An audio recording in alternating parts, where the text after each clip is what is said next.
c'était une sonde en deux parties, la sonde de survol et l'impacteur. Alors voilà l'impacteur. L'impacteur, c'est une grosse masse de cuivre avec un petit trou qui contient une caméra. Hein, et on va lancer ça. On va lancer ça au bon moment. Hein. Voilà la sonde. Donc à un moment, on va lancer l'impacteur vers la comète Tempel-One. Et pendant ce temps-là, l'autre sonde, qui a pour but de surveiller, va survoler le noyau de cette comète et prendre des photos. Voilà. Alors, il va y avoir, juste quand on va passer au plus près, ils vont quand même protéger la caméra parce qu'ils ont peur de ce qui aurait pu se passer. Donc, c'est quand même une belle séquence qu'il fallait programmer, et ça a parfaitement marché.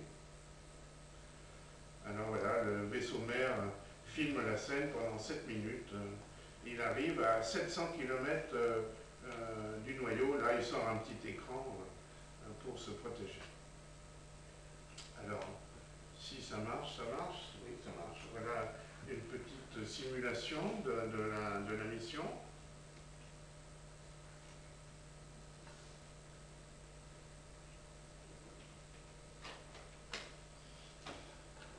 Donc on va s'approcher du noyau, voilà. On lance l'impacteur.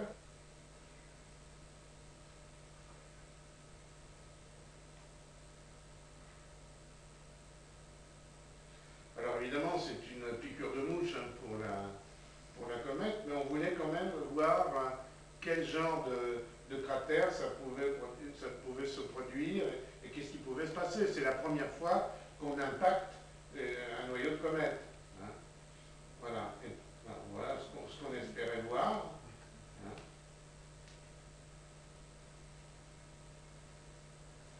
Et en fait, ça a très bien réussi, même mieux que prévu, puisque le nuage a duré tellement longtemps que la sonde était partie quand le nuage est retombé. Donc on n'a pas pu tout voir.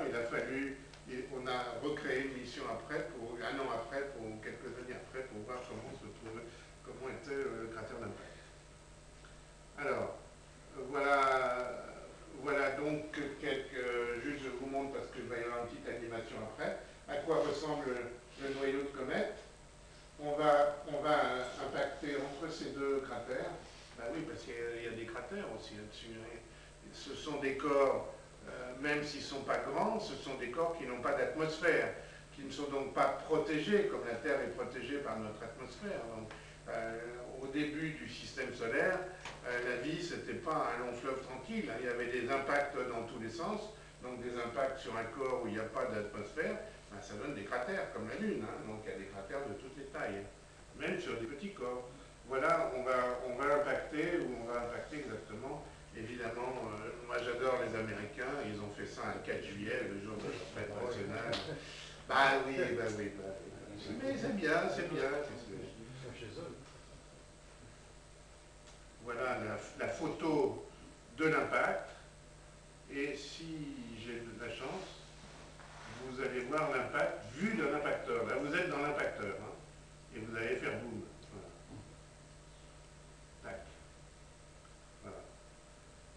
On a impacté là. Je recommence. Ah, vous voyez, il y a des trous partout. Hein. Voilà.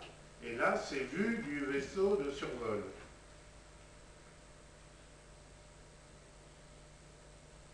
Alors, en fait, on a vu que le nuage des corps qui se sont évaporés, mais après la sonde est passée, on n'a rien pu voir.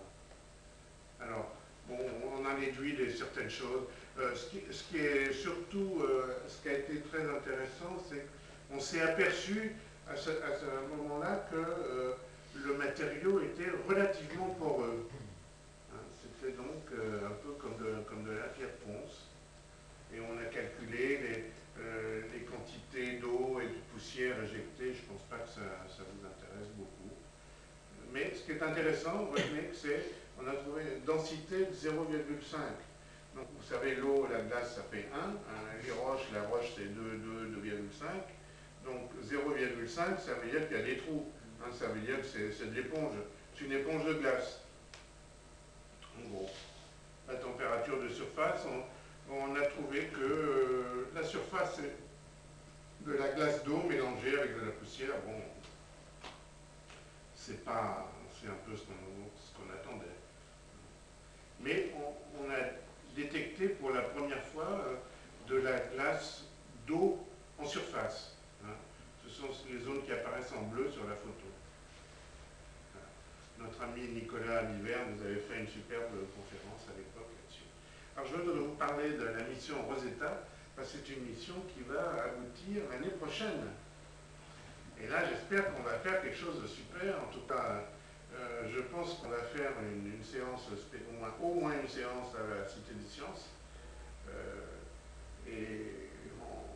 La mission Rosetta, c'est une mission d'abord européenne, Agence spatiale européenne, très ambitieuse parce qu'on veut se poser sur une comète.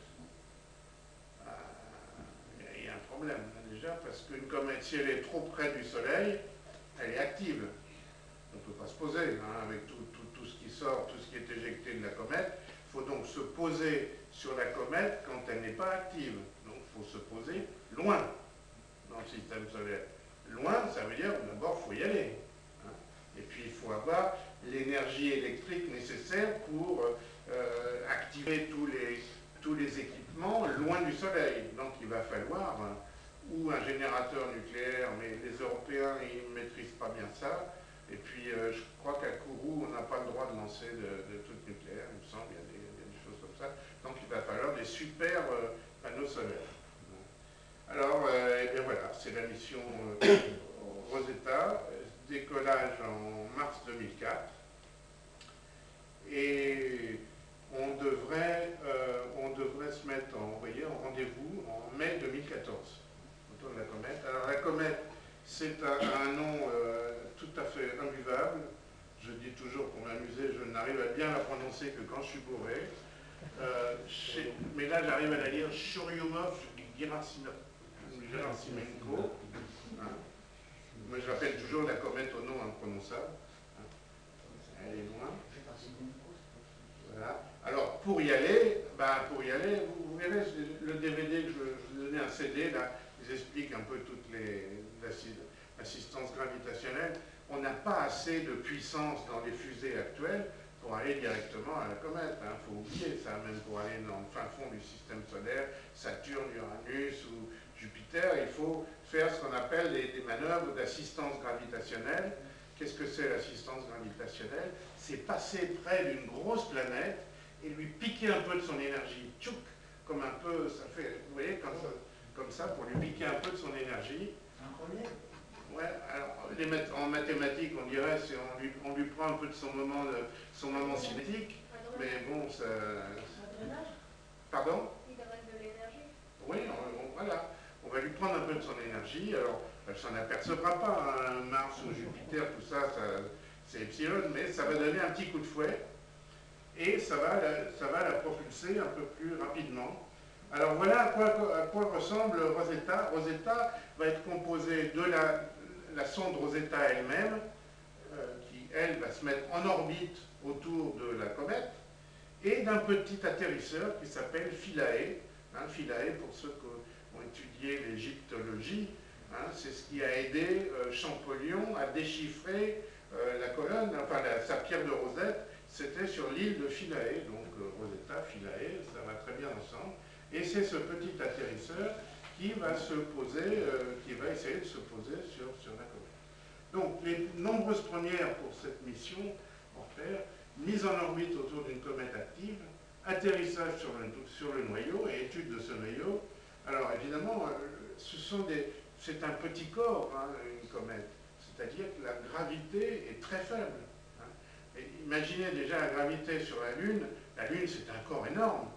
Pensez aux Dupont qui font des sauts comme ça. Sur une comète, le problème c'est pas d'atterrir, c'est d'y rester.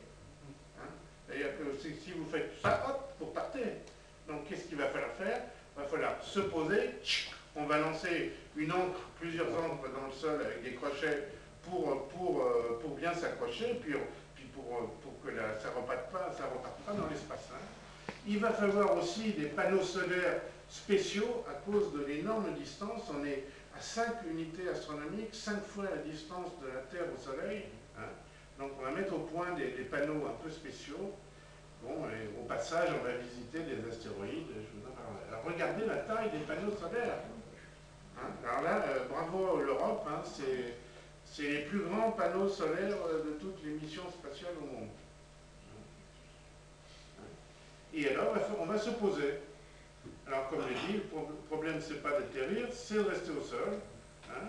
Et ce petit atterrisseur va posséder